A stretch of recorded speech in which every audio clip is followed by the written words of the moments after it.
sana. Tapos kinausap ako. Actually, halos napilitan talaga.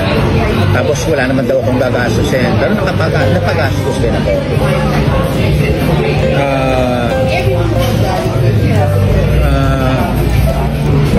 Bigla na lang on the second week or third week of the campaign, tumawag sa akin, taga-Viva.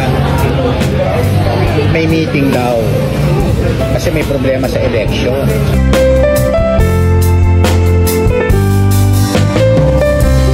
Veteranong aktor na si Ricky Davao pumanaw na sa edad na 63 years old. Kung bago lang kayo dito sa aking YouTube channel, huwag kalimutan mag-subscribe at pindutin niyo na rin ang notification bell para ma-notify kayo sa ating susunod na video. Maraming salamat!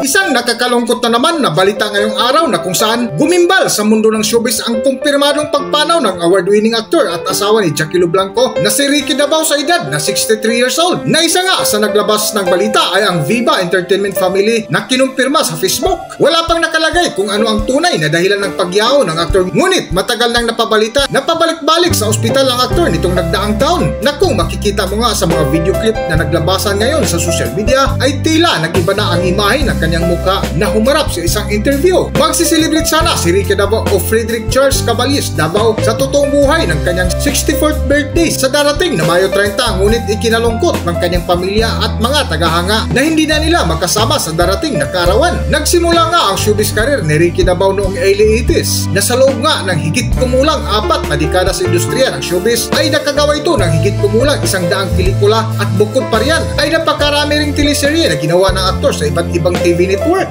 Sa biglaang pagpanaw nga ng aktor na si Ricky Davao ay may isang video na kumalat ngayon sa social media na isang interview ng yumaong aktor na kung saan maraming nagtatanong kung ito nga ba daw ang huling panayam kay Ricky Davao. Para sa buong kwento, narito ating panoorin ang video. Noong 2010, magka-counselor sa Quezon City. Actually, ayoko sana. Tapos kinausap ako. Actually, halos napilitan talaga. Tapos wala naman daw akong gagastusin. Pero napagastos din ako.